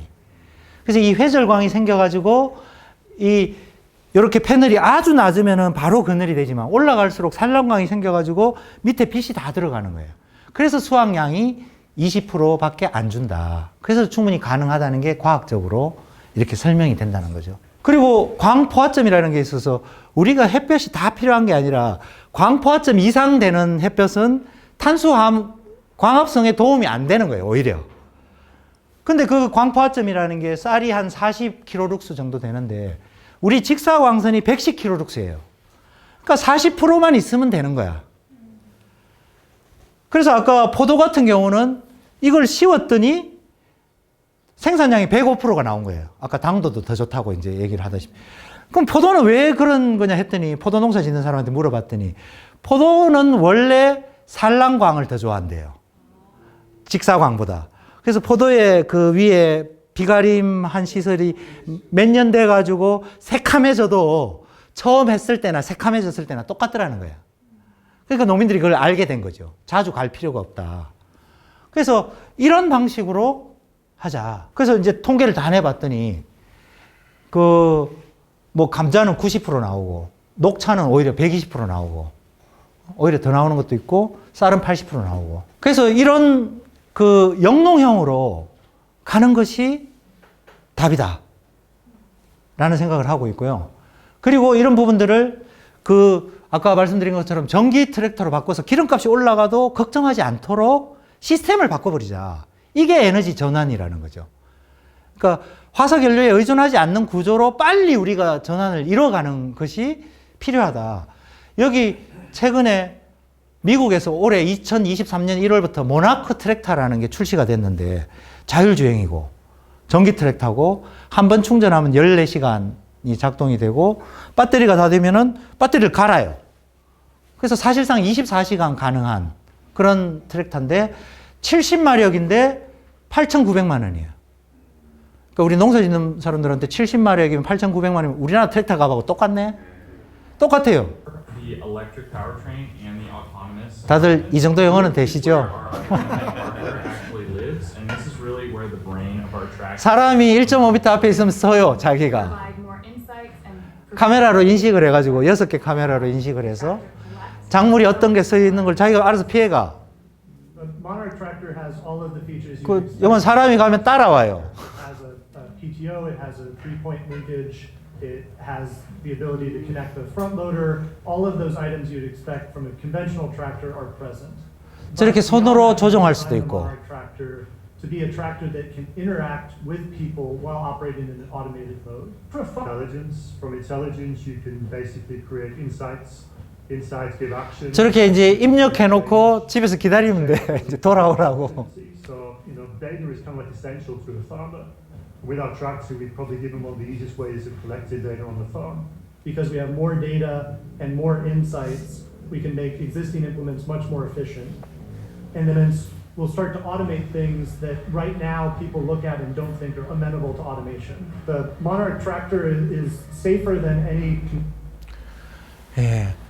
그래서 지금 아니 똑같은 값에 우리나라 트랙터하고 똑같은 트랙터가 자율주행이 되면서 혼자서 8대를 동작할 수 있고 얘는 밤낮 없이 할 수 있고 야 이거 만약에 내가 전기만 생산한다면 대박인 거죠.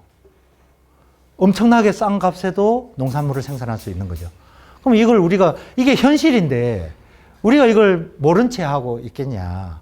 앞으로 지금 이런 현실에 우리가 지금 트랙터를 경유 트랙터를 사겠냐. 아까 이제 35마력짜리 대동 트랙터 나왔어요. 전기 트랙터. 그리고 우리 지금 자율주행 직선 되는 거는 나왔어요. 우리.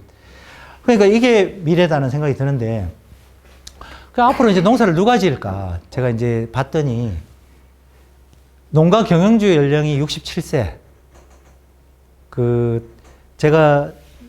저도 이제 농촌에 들어온 지 한 30년 됐는데 선배님들이 이제 다 이 나이인데 얘기했더니 다 지금 뭐 하냐면은 내 땅 좀 팔아달래. 내가 그러면 70 넘어서까지 풀 뽑아야 되겠냐고. 그러니까 이제 농사 짓는 게 이제 다 은퇴하려고 생각하시는 분들이 우리 지금 농사 짓는 분들이더라고요. 이분들하고 지금 앞으로 우리 식량 주권을 어떻게 지키고 우리 농업 방향을 어떻게 하고 농업 정책을 어떻게 하고 사실은 귀에 안 들어와요. 다 관두려고 하고 있는 분들 모시고 그게 현실이다. 60세 이상이 78%고 40세 미만은 몇 년 전에 1.2%였는데 지금 0.7%예요. 그리고 지금 온갖 정책을 다 해서 뭐 5억을 준다. 매달 이제 100만 원 주던 거 110만 원 준다. 저렇게 청년한테 줘도 살아남은 청년이 몇 %나 되겠냐. 그러니까 저는 이걸 바꿔가지고 청년들에게 에너지를 줘라. 아까 600평하고 100kW를 딱 주잖아요. 지금 청년 주는 정책 자금과 융자 제도를 그대로 적용해서 청년들에게 딱 주면 600평 땅 그 농지 구입 자금으로 사서 영농형 태양광 90% 대출 받아서 하면 그리고 월 110만 원씩 주는 거 가지고 처음에 초기 투자하면 이 친구는 생존할 수 있어. 매달 생기는 월 100만 원 가지고 땅값도 주고 그래도 몇십만 남더라고요. 계산해 보니까. 그러니까 이런 식으로 정책을 바꿔서 청년들이 정착하도록 만든다면 성공할 수 있겠다. 그래서 유럽 같은 경우는 이 마을에 보일러를 공동으로 마을 한가운데 만들어서 거기다가 겨울에 시간 날 때 나무를 해다 떼요. 그리고 고추대도 갖다 떼고 들깨도 갖다 떼고 그러면 거기서 보일러가 각 집으로 연결이 돼서 집에서는 스위치만 누르면 온도 조절이 되고 연말에 가서 정산을 해요. 내가 쓴 열이 얼마고 내가 갖다 넣은 연료가 얼마인지 해서 내가 나무를 많이 해다 넣은 사람은 돈을 찾아가고 나무를 적게 한 사람은 돈을 내고 그리고 저 오른쪽에 저거는 뭐 같으세요? 유주차 같죠? 펠렛차예요. 집에 가서 집이 멀리 있는데 배관이 안 되는 데는 펠렛차가 가서 딱 꽂으면 젤을 쫙 빨아들이고 딱 꽂으면은 기름 들어가듯이 펠렛이 쭉 들어가고 그리고 이거는 이제 바이오 가스 플랜트라고 그래서 축산 분뇨와 음식물 찌꺼기를 지금 음식물 찌꺼기가 매립이 금지가 돼서 소각을 해요. 돈 주고. 근데 그거는 여기 바이오가스 플랜트, 우리 사람 위장하고 똑같아요. 음식이 들어가면 미생물에 의해서 50일간 발효가 돼서 메탄가스가 나오면 이 가스를 가지고 전기를 생산하는. 근데 메탄가스를 포집해야 되기 때문에 냄새가 안 나죠. 공기가 새면 안 되니까. 그러니까 지금까지 축산 분뇨 처리는 호기성이에요. 공기 중에 계속 뒤집어가지고 냄새를 공중으로 날려서 메탄이 대기 중으로 가서 온실가스를 대규모로 내는 방식이고, 이 방식은 메탄을 포집해서 에너지를 생산하는 방식이고, 그래서 에너지 자립 마을을 만들어서 이렇게 산이 많은 데는 나무를 이용해서 보일러를 이용하고, 축산 분뇨나 먹거리를 이용해서 전기를 생산하고, 그리고 태양광 풍력을 이용하는 이런 에너지 자립 마을이 제일 부자 동네인 거예요. 그리고 여긴 일자리 없는 사람이 없어. 그리고 이 마을 사람들은 다 잘 살아. 뭐 당연하죠. 산유국에 사는 거니까. 앞으로 하우스에 이렇게 이제 영농형 태양광을 설치할 수 있고요. 예, 이렇게 이제 앞으로 미래를 만들어 나가자. 근데 이제 이렇게 하려면은 뭘 고쳐야 되냐면은, 우리나라는 영농형 태양광을 논과 밭에 못 하도록 돼 있어요. 현행법상. 그 좀 문제가 있죠? 그래서 이제 그걸 고치자 하는 법안을 발의했어요. 예, 저희 주민참여재생에너지운동본부가 발의를 해서 지금 이제 국회에 어제 발의가 됐어요. 일단 올라갔는데 이게 통과가 될지는 모르겠는데, 굉장히 중요한 것이 공동체가 하는 경우에는 진흥구역이라도 열어달라. 영농형으로. 그러니까 왜 저는 이제 공동체라는 걸 강조하냐면은, 공동체가 하지 않는 경우에 만약 개인에게 열잖아요. 그러면 기획부동산들이 딱 들어와서 몇만 평을 딱 산 다음에 명의를 쫙 쪼개서 그날로 수많은 농민을 만들고 그날로 그분들한테 분양을 하는 거예요. 이걸 현행법, 우리 농지법이나 우리 농민들 기본법으로 막을 수가 없어요. 그러니까 공동체가 자기 지역에 소작하시는 분들, 그 임차농 하시는 분들의 권리를 보장해주고, 지주들도 임대료를 마을 사람들이 함께 이익을 나누는 방식으로, 아까 제가 1메가와트를 마을에 줬듯이 1메가와트로 부족하면 2메가와트를 주고 2메가와트를 부족하면 3메가와트를 주고 대신에 공동체가 통제를 하도록 해서 지주 소작 문제가 없게, 그리고 마을의 경관 문제가 없게, 그리고 마을 사람들의 동의가 이루어지도록. 저는 우리나라 땅이 좁아가지고 내가 내놓네 하는데 왜 그래? 해도 마을 사람들 피해가 가잖아요. 내가 내놓네 해도. 땅이 워낙 좁으니까. 그래서 유럽이나 미국이나 중국은 개인이 그냥 결심하면 되는 문제지만 우리는 마을이 결심해야 되는 문제다. 좁은 땅이기 때문에. 저는 그래서 공동체에게 1메가, 2메가, 3메가 주면 1메가씩 주면 4만 개의 마을에 1메가씩 주면 40기가와트를 달성할 수 있어요.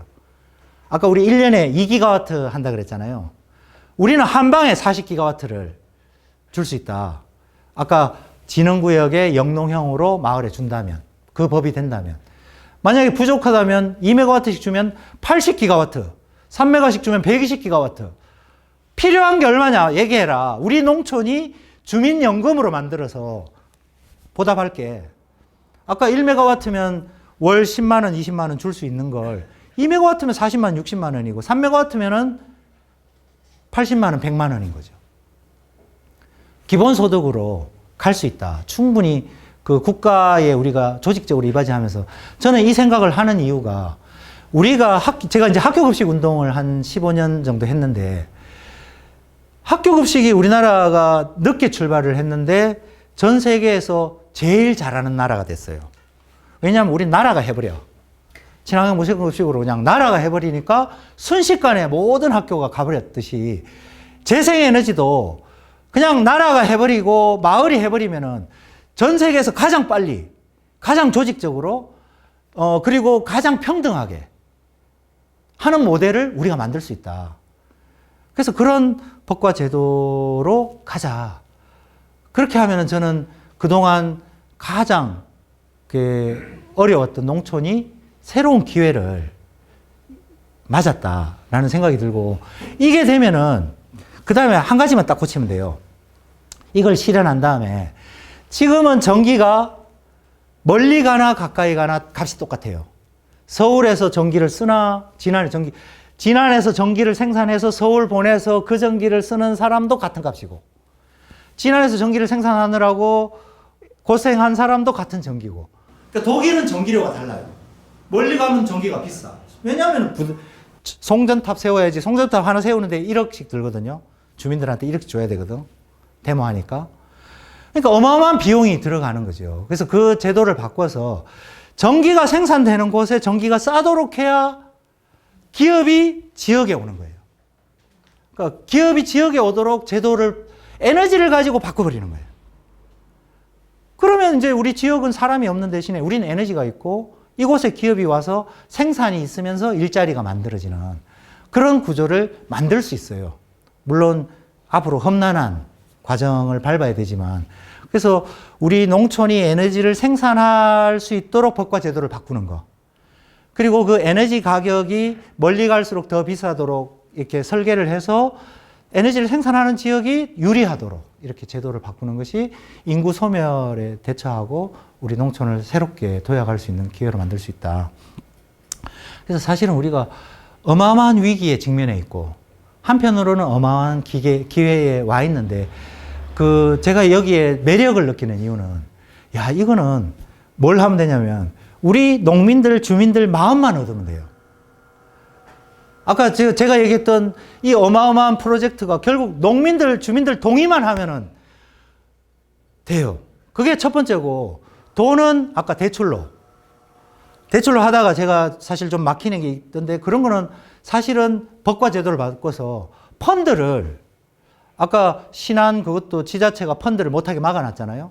지자체가 투자를 하게 하든지, 아니면 지역 주민들이 투자를 하게 하든지, 지역 주민들이 투자를 하는 것도 막아놨어요. 자본시장법 위반이래. 돈은 아무나 투자해야 되는데 지역 주민이 제한해서 투자하면 그거 자본시장법 위반이래. 그러니까 이런 거를 고쳐서 지역 사람들이 투자해서 완전한 주인이 되면 그 지역은 무한한 가능성을 가지고 있다. 이렇게 이제 말씀드릴 수 있겠습니다. 예, 이상으로 제가 이 기후위기와 우리 농촌의 살 길에 대해서 저 나름대로는 이게 진짜 중요하다 해서 이제 앞으로 10년간 여기에 우리 올인하자 해서 우리 김영권 동지랑 같이 여기 답이 있다 해서 지금 이제 열심히 하고 있습니다. 많이 이제 응원해 주시고 함께 해 주시면 고맙겠습니다.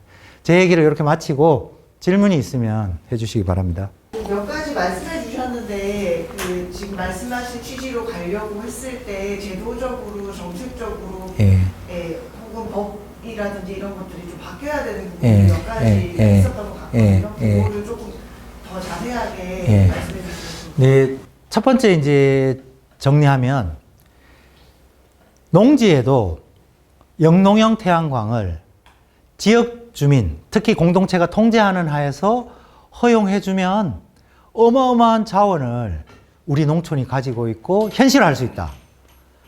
그거에 대한 과학적인 해명도 다 됐다. 그게 이제 법으로 통과되는 그 농지법 개정안이 지금 이제 올라가 있어요. 이게 이제 첫 번째로 중요하고, 두 번째는 조례와 관련해서 실제로 지금 태양광을 하려고 해도 할 곳이 없어요. 이렇게 진안 같은 경우는 300m인가요? 큰 길에서 300m 안에 못하고, 10가구 이상 모인 주거지에서 300m 안에 못하고, 이렇게 되어 있기 때문에 지도에서 이렇게 그려보시면 할 데가 없어. 산이야. 그 나머지는 다 산이야. 그래서 여주도 똑같이, 여주는 500m예요. 여주는 큰 길에서 500m는 못하고 주거지에서 200m는 못한다고 여주가 이렇게 돼 있었는데, 공무원 한 명이 기지를 발휘해서 우리 산자부 그 사업을 따야 되는데, 그럼 땅이 할 수밖에 없는데, 이제 지붕에는 이 이격거리 제한을 안 받거든요. 근데 그건 양이 얼마 안 되니까 땅이 할 수밖에 없는데, 좋은 수가 없을까 하다가 여주는 어떻게 이걸 해결했냐면은, 에너지 기본조례에 그 태양광 이격거리는 도시계획조례에 있는데, 도시계획조례에서 규정하고 있는 이 이격거리를 에너지 기본조례에서 정하는 이러이러한 경우는 예외로 한다. 이런 조항을 하나 넣었어요. 공동체가 하는 경우, 지역 농민이 하는 경우, 지역 주민이 하는 경우에는 예외로 한다는 조항을 딱 넣었어요.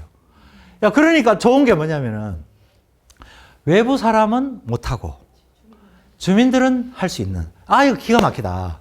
제가 이제 옛날에는 외부 사람 못하는 이격거리 조례를 만들 때 걱정을 했거든요. 아니, 지금 재생에너지가 엄청 중요한데 이걸 막아버리면 어떡하냐. 근데 나중에 생각해 보니까 잘했더라고요. 왜냐면 우리는 할 수 있고 그들은 하지 못하도록. 야, 이게 정말 최선책이다. 그래서 앞으로는 법도 마찬가지로 그들은 어렵게 하고 우리는 쉽게 하는, 요게 같이 가는 게 지역에서 걱정하는 사람들 걱정도 풀어주고, 또 우리 기득권을 잘 지켜야 되잖아요. 평등한, 우리 것이라기보다는 평등한, 모두가 함께하는 이제 그런 그 두 가지 제도를 지금 제일 중요하게, 조례 같은 경우는 지역에서 빠르게 고치시면 좋을 것 같아요. 이제 그렇게 두 가지를 바꾸고, 그래서 진안 같은 경우도 지금 마을을 모색하고 있어요. 지금 아까 산자부 하는 1메가와트가 올해도 전국에 10개를 할 계획이에요. 그래서 진안도 꼭 했으면 좋겠고, 그 마을을 꼭 나와서 그 마을이 모델이 돼서 그 마을이 이제 앞으로 지자체 선거할 때 나는 1메가와트를 해서 우리 마을에 소득을 줬어. 내가 시장 군수가 되면 100개 마을에 하겠어. 왜냐면은 내 돈 드는 게 아니라 대출해서 하는 거니까, 예산 드는 게 아니라 저금리를 활용하는 거니까 뻥이 아닌 거거든요. 그래서 우리 지역이 재생에너지의 본고장이 되면서 주민들 연금을 줄 수 있는 곳으로 만들겠어. 이런 공약을 한다면 당선도 될 수 있겠다. 근데 지금 안타까운 게 전라남도와 북도가 용량이, 개통, 앞으로 가능한 용량이 거의 없어요. 그게 너무 안타까워요. 그래서 한전에서 57조를 들여가지고 앞으로 그걸 확대하겠다고 했는데 57조는 그냥 빚이 195조니까 전기료를 빨리 올려서 이런 그 시스템을 갖추고 그 농민들이 빨리 이렇게 전환을 하도록, 전기값이 비싸서 재생에너지로 가도록 해야지. 지금 당장 농민들 전기값, 국민들 정치 때문에 전기값을 아낀다고 하는 게 전혀 우리 국민들에게 도움이 되지 않는다. 그런 상황이라는 생각이 듭니다. 그래서 그거 정도가 지금 법과 제도에서 해결해야 될 문제고, 좀 더 들어가면 금융에서 해결해야 되는 거, 뭐 여러 가지 있어요. 이건 개수가 굉장히 많은데, 그건 앞으로 해가면서 이렇게 차차 이제 해야 될 그런 과제들이 있습니다.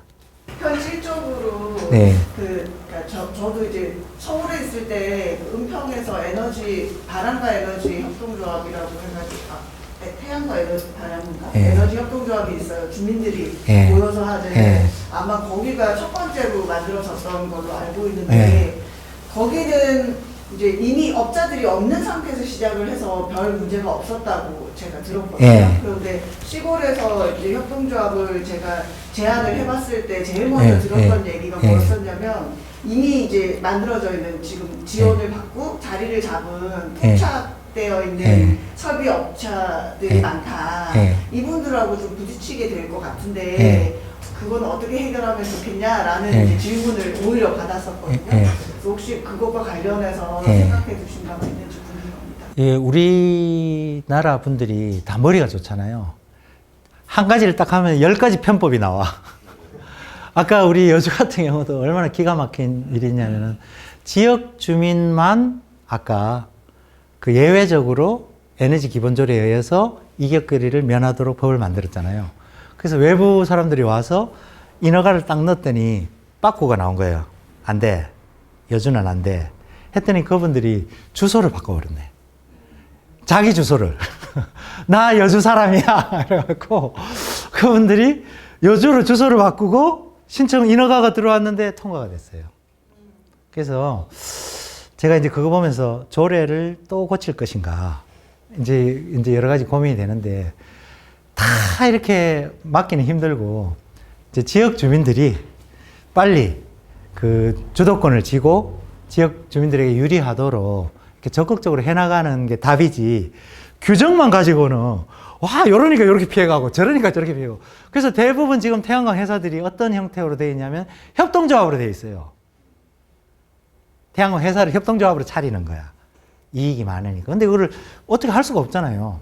그러니까 그런 부분들은 있다 손 치더라도 그래서 저는 특히나 사람의 커뮤니티가 중심인 그 공동체 이게 이제 어디까지로 할 거냐는 이제 대통령령으로 정하기로 해서 여러 가지 고민거리가 있는데 어쨌든 사람들이 규제하고 통제하는 그런 게 법과 규정으로는 안 되더라고요. 이 세상 일이. 뭐 아무리 자세하게 그 경국 대전을 만들어도 안 되듯이. 예, 그건 그렇게 해결해야 될 것 같습니다. 예. 건 저는 개인이 못하게 해야 돼요. 공동체만 저는 그런 입장입니다. 하여튼 공동체가 해서 나눠 먹게 하자. 재생에너지로 전환해야 된다는 거에 대해서는 대부분 예. 그 아주 절감을 하는데 예. 조금 주제가 다른 이야기지만 그 수소를 통한 에너지 개발에 대해서는 어떻게 생각하시나요? 전망이라든지. 예. 수소는 전기가 막 남잖아요. 태양광이 왜냐하면 낮에 다 되고 저녁에는 못 쓰잖아요. 그러니까 낮에는 과잉이 되고 저녁에는 부족이 되잖아요. 그래서 낮에 과잉되는 전기로 물을 전기분해해서 거기서 수소를 얻어서 저장해놨다가 수소를 산소와 합성하면 바로 전기가 나오거든요. 물과 전기가. 그래서 수소는 전기를 저장하는 가장 유효한 수단이다. 그래서 수소는 중요한 앞으로 산업이다는 맞아요. 그런데 이제 지금 그 우리나라가 수소차하고 전기차가 한번 어느 쪽으로 가야 되냐 논쟁이 있었는데 그 논쟁은 이제 끝나버렸어요. 아, 전기가 답이구나. 전기는 큰 대형 트럭은 안 된다. 트랙터는 안 된다. 큰 차는 왜냐하면 배터리 이게 용량이 커서 이제 수소로 가야 된다 했는데 대형 트럭이 전기 트럭이 나와버렸어요. 전기 기차가 나와버렸고 그래서 이제 이게 이 전기를 수소로 다시 바꿔서 수소차가 다시 그거를 전기로 바꿔서 전기차로 하는 것은 에너지 낭비다. 다만 수소로 가는 거는 뭐 대규모 유조선이나 큰 비행기나 아주 부분적인 데에서 가는 걸로 지금 이제 승부가 거의 이제 나버렸어요. 그쪽에서는. 그래서 현대하고 일본의 도요타가 수소차로 갔다가 지금 후회가 좀 많아요. 지금까지 10여 년간 수소차에 투자를 해왔는데 시장 그 중국이 전기차로 간 중국이 그냥 다 먹어버리고 있어요. 그래서 그 부분에서는 우리가 조금 약간 판단을 착오했다고 하고 지금 막 수소가 마치 뭐 하는 사람들의 대부분은 그레이 수소라 그래서 석유화학에서 나오는 부산물, 석유화학에서 나오는 LNG에서 나오는 메탄을 분리해서 수소를 하는 여전히 화석 연료에 의존해 있는 수소 산업이라 그쪽은 수소 산업을 하는 사람은 돈을 벌어도 재생에너지와 우리가 생각하는 미래하고는 거리가 많아요. 그 수소에는 그레이 수소, 그린 수소, 뭐 블루 수소 이렇게 있는데 지금 하는 건 대부분 그레이 수소야. 화석 연료 영역에 있는.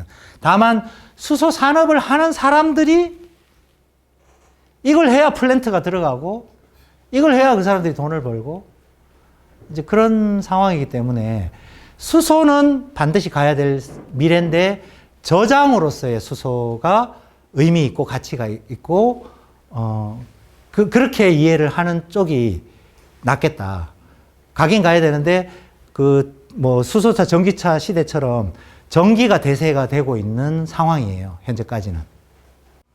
화학 연료를 이제 이건 다 동의하는데 이제 저 같은 경우도 이제 마을에서 갑자기 이제 막 태양광 한다고 해서 산림을 하고 해가지고 어떻게 하다 보니까 좀 적극적으로 나서다 보니까 우리 마을에 이제 반대 뭐 위원회 뭐 사무장식이 돼가지고 그래서 이제 결국은 이제 이게 막 그분이 대법원까지 가면서 이제 패소를 해서 이제 결국에 좀 막아냈고 그래서 지방군에서 이게 좀 무슨 우수 사례가 돼가지고 간혹가다 저한테 전화도 오더라고요. 어떻게 하면 하게 되냐고 이제 그렇게 했는데 근데 이제 사실은 이제 이 그동안에 태양광이 아까도 봤듯이 산림을 훼손하거나 그래서 나타나는 피해 그리고 또 하나는 이제 뭐 태양광 업자들이 좀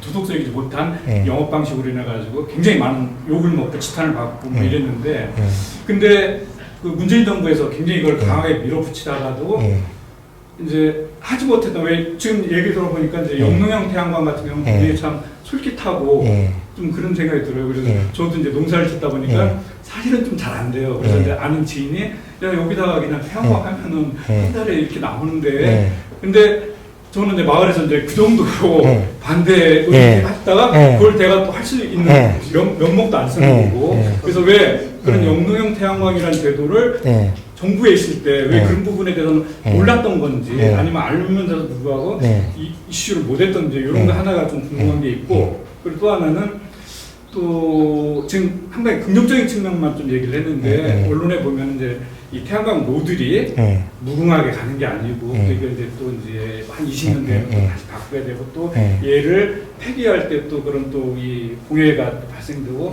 좀 이런 부분에 대해서는 또 어떻게 생각하는지 좀 알고 싶습니다. 네, 두 가지 이렇게 설명을 드리면 첫 번째 반대 대책위도 만드시고 반대 투쟁하신 거는 잘하셨다.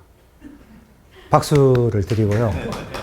마찬가지로 아까 수상태양광, 뭐 용담댐 무슨 수상태양광 하면은 야, 이 찍히면 곤란하긴 한데 반대를 하시라. 왜냐면은 주민이 주인 아닌 건 난 반대예요. 아니, 주민이 주인 아닌 거 수자원공사가 주민들한테 떡고물 얼마씩 주고 저는 반대다. 그러지 말고 수자원공사에 우리가 임대료를 주고 농어촌 공사에 우리가 임대료를 주고 소득을 주민이 가져야지. 맞다. 저는 그렇게 생각한다는 거죠. 그래서 아까 이격거리 저 처음에는 걱정했었는데 이격거리 넓은 거 잘하셨다. 그 외부 자본은 못하게 하고 지역 주민들은 할 수 있게. 그게 우리가 바라는 공평한 세상이고. 그러니까 지금까지 막 반대 투쟁했었던 분들에서는 사실은 아 저러면 안 되는데 했는데 요즘 생각해 보니까 잘했다. 그분들이 고생해서 잘 지켰다. 그리고 대신에 그 외부는 잘 지키고 대신에 우리는 적극적으로 할 수 있도록 바꾸자. 그러면 저는 왜 정부에 있을 때 못했냐. 정부에 있을 때 제 생각이 짧았어요. 저도 농지는 무조건 지켜야 된다. 농지가 허물어지면 어떡하냐. 전농이 데모하고 우리 농지는 절대로 안 된다. 이해한다. 근데 그 이해에는 딱 두 가지 측면이 있는 것 같아요. 하나는 지주소작 관계가 허물어지고 우리 전농이 반대하는, 우리 농민단체가 반대하는 것도 우리 농민들이 잘 사는 걸 반대하는 게 아니라 농민들이 잘 살게 하기 위해서 반대하는 거잖아요. 우리 농민들이 소작권을 잃게 될까 봐 반대하는 거잖아요. 그러니까 소작권을 지키도록 법을 강화하고 우리 농민들이 그것을 더 할 수 있도록 강화하는 것에는 우리가 반대할 이유가 없는 거죠. 방금처럼 한편으로 제가 투쟁을 지지하고 한편으로 우리가 하도록 열자는 것이 배치되는 게 아니라는 거죠. 같은 뜻이라는 거죠. 그러니까 같은 뜻을 가지고 하고 있는 동지다. 그래서 그 같은 뜻으로 하기 때문에 우리 사무국장님이 나중에 영농형을 하겠다. 지금 법을 고쳐야지 할 수 있지만 하겠다는 건 모순되는 게 아니고 같은 취지라는 거죠. 그래서 반대하셨던 분이 얘기하면 더 설득력이 있어요. 내가 반대하는 이유는 그런 것이다. 이렇게 해주시면 좋겠고. 두 번째로 태양광 패널에 대해서 그 유산이 된다. 소우사에 한 유산이 된다는데 우선 유럽에서 뭐 20년 이상 자기 지붕에도 올리고 하는데 그렇기 때문에 되겠느냐. 제가 과학적으로 저도 이제 고민을 해봤더니 이 전자파라는 거는 파동이잖아요. 전자기 파동인데 태양광 패널은 직류야. 직류는 파동이 없어. 그러니까 직류가 패널에서 만들어져서 인버터에 가서 교류로 바뀌어요. 그래서 거기서 전봇대로 연결이 돼. 그래서 태양광 패널에서는 그 파동이 안 나와. 그래서 그 우리 전자파를 측정하는 기계를 대면 아무것도 안 나와. 근데 뭐 전혀 안 나오는 건 아니에요. 정지된 자기장이 있긴 있대. 자석처럼. 근데 실제로 해보면은 우리 핸드폰보다 제가 측정을 해봤어. 핸드폰보다 적게 나와. 태양광 패널에서는 그 보통의 우리는 가전 전자제품보다 적게 나오고 인버터에서는 좀 많이 나와요. 근데 우리가 가정에 쓰는 전자레인지보다 적게 나와. 그래서 그것이 우리 건강이나 과학적인 부분에서는 전혀 문제가 안 된다. 이렇게 말씀드릴 수 있고 그리고 지금 이제 진천에 폐 패널 그 가공 공장이 있어가지고 실제로 패널의 거의 97%는 유리이기 때문에 뭐 저 미세한 금속도 있지만 그걸 하는 가공 공장이 있고 지금은 대부분 어떤 사람들이 돈을 버냐면 폐 패널을 수거해서 수출하는 사람들이 돈을 벌고 있대요. 20년 돼도 80%, 85% 효율이 있으니까 우리 중고차를 동남아에 수출하는 거하고 똑같아. 그래서 전화만 하면은 그분들이 와서 걷어다가 가져가서 수출을 하기 때문에 처리에 아무 문제가 없다. 그랬더니 어떤 분이 그러더라고요. 아니, 그러면 그런 폐기물을 동남아에 수출하는 게 맞냐? 그래갖고. 아니, 여전히 효율이 있으니까. 그리고 최근에 나오는 패널은 효율이 점점 좋아져가지고 옛날에는 뭐 15년이 되니 안 되니 그랬는데 지금은 25년 정도 돼요. 그리고 3kW를 지붕에 올렸는데 10년 전에 올렸던 분은 12장을 올렸어. 얼마 전에는 10장을 올렸고 8장을 올렸고 지금은 6장을 올려요. 그러니까 패널의 효율이 점점 높아지는 거예요. 앞으로 10년 뒤에는 한 3장이 아니라 한 2장만 올려도 3kW가 나오는 이게 그 반도체가 적용받는 무어의 법칙을 패널도 똑같이 적용을 받아요. 예를 들면은 효율이 2배가 되는 1년이나 2년 만에 효율이 2배가 되는 이제 그런 특성을 가지고 있기 때문에 개발 속도가. 그래서 아마 20년 뒤에는 여전히 패널이 여전히 쓸 것이고 아마 20년 뒤에는 본인이 갈 거예요. 효율이 2배인 패널로. 그러면 한 달에 100만 원 나오고 한 달에 200만 원 나오니까 가능이 낮죠. 아마 그렇게 될 거다. 이렇게 보고 있습니다. 패널 처리는 그럼 어떻게 되나요? 완전히 이제 수명을 다했다고 할 때. 그러면 공장에 가면은 그거를 유리하고 다른 금속으로 분리하는 공장을 우리 지금 지었습니다. 진천에. 예, 그렇게 처리를 할 수 있기 때문에 그 자체가 뭐 크게 패널 처리 때문에 문제가 되지는 않는다고 생각되고 앞으로 우리가 태양광을 많이 늘려가야 된다. 아까 제가 말씀드린 것처럼 그 정도 가려면은 폐 패널 공장이 많이 세워져야 돼요. 또 처리 공장이. 예, 재생하는 공장이 많이 세워져야 돼요. 그리고 최근에는 지금 같이 이렇게 실리콘으로 하는 방식에서 페로브스카이트? 예, 다른 구조로 효율이 훨씬 높은 게 25년부터 상용화가 된다 그러는데 필름처럼 얇고 휘어지고 투명하기도 한 게 지금 그 상용화 단계에 있어요. 그래서 아마 앞으로는 또 그렇게 바뀔 거예요. 아마 몇 년 안에. 그러면 이제 뭐 건물 유리창에도 붙이고 뭐 휘어진 벽에도 붙이고 이제 앞으로 그렇게 될 걸로 보고 있습니다. 납이나 이런 중금속도 사실은 좀 포함이 되는 거잖아요. 그러니까 아마 환경 이슈로 그를 하고 있는 분들은 그 특정하게 이제 뭐 그 유리뿐만 아니라 중금속이나 이런 것들에 대한 사실 윤리적인 소비까지 하고 싶은 마음이 있는 거죠. 그걸 하더라도 그래서 그런 논쟁거리가 있으니까. 근데 뭐 그 부분은 사실은 뭐 모든 전자제품 핸드폰에도 뭐 다 금도 들어가고 뭐 온갖 다 들어가듯이 그건 사실은 같은 이슈라고 생각이 들고 다만 그동안